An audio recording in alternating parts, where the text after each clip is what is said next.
For today's cooking vlog ay magluluto ako ng caramel popcorn. Ang una nating gawin ay lutuin muna ang popcorn. Painitin muna ang kaldero. Kailangan tuyong-tuyo bago lagyan ng mantika. Naglagay ako dito ng estimated na 1/4 cup ng mantika. Saka painitin ito.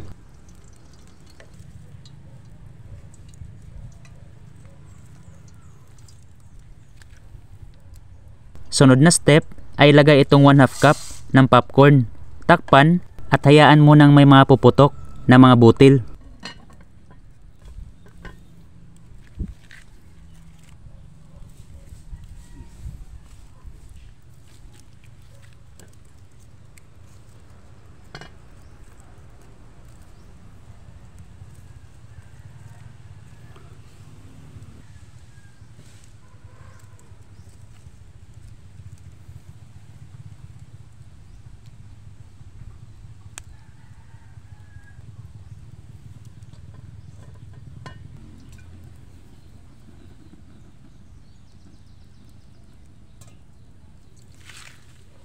Aalugin natin ito para pantay ang pagkakaluto at hindi masunog.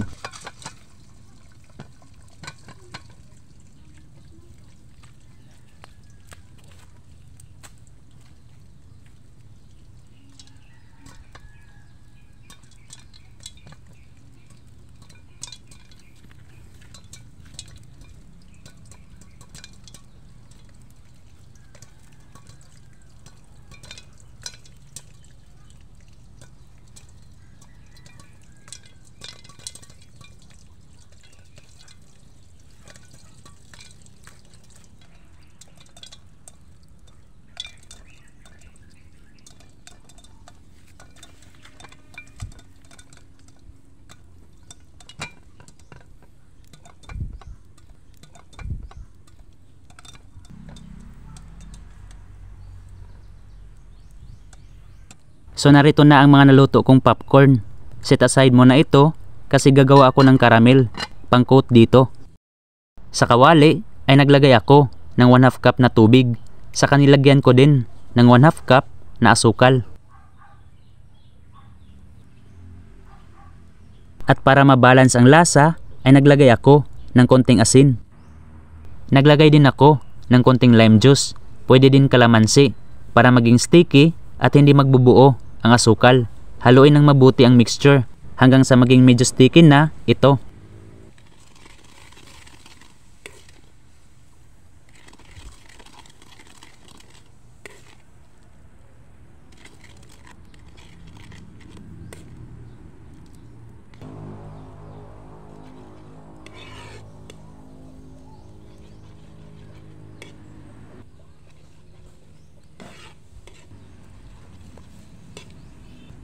At kapag ganito naka-sticky, ay tanggalin ito sa apoy.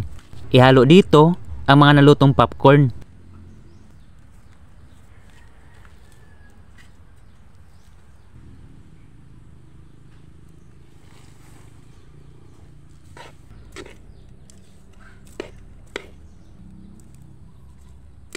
Kapag tapos ng haluin, ay ibabalik ito sa apoy para maging maayos ang pag-coat ng caramel at magbago pa ang kulay. Haluin ito ng mabuti at huwag tigilan sa paghalo para maging pantay ang pag-coat ng caramel sa ating popcorn. Kailangan din kontrolin ang apoy para hindi masunog.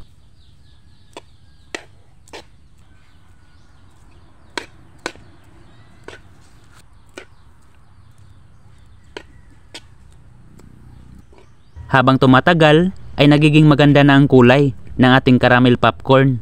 Ipagpatuloy lang ang paghalo nito.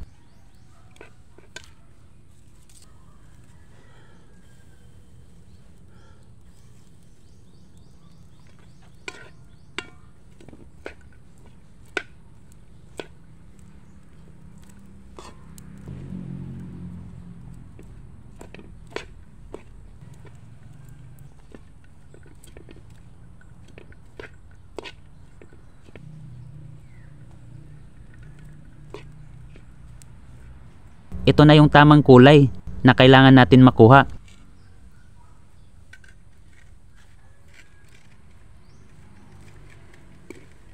I-transfer na din natin dito sa lalagyan. Kapag lalamig na ito, ay madali lang siyang paghiwalayin kung merong mga nagkadikit.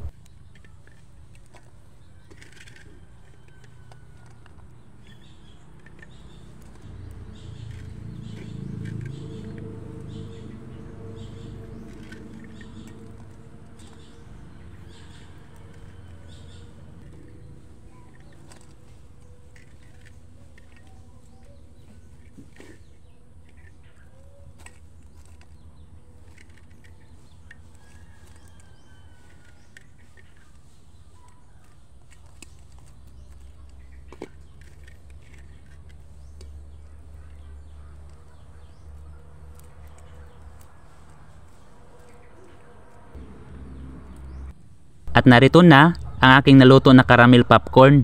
Yung itsura pa lang nito ay nakakatakam ng kainin. Kung gusto ninyo ng ibang flavor naman ng popcorn, ay try nyo din magluto ng ganito. Basta sundin nyo lang ang buong procedure ko.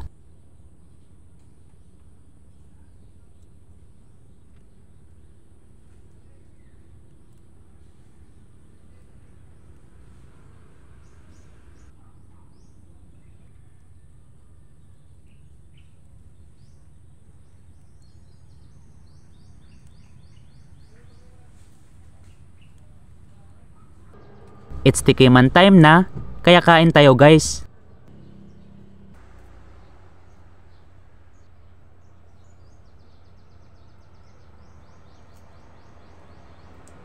Ang sarap talaga nito, matamis na pagluluto ng popcorn, medyo chewy ng konti.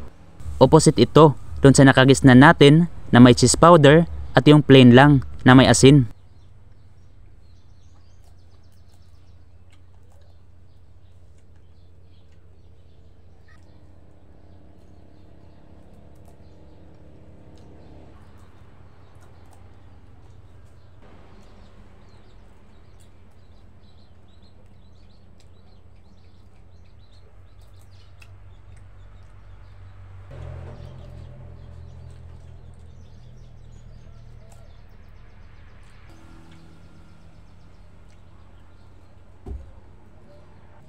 Ito yung sinasabi ko na kapag malamig na ay madali na lang siyang tanggalin kung magkakadikit itong mga popcorn. Kinamay ko na siya ng diretso guys kasi ako lang naman ang kakain nitong nasa lalagyan. At kung nagustuhan mo itong recipe ko ay huwag kalimutang mag-react, mag-comment at i-share ito para din matikman ng iba. Napakasimpleng gawin, mura at talagang masarap.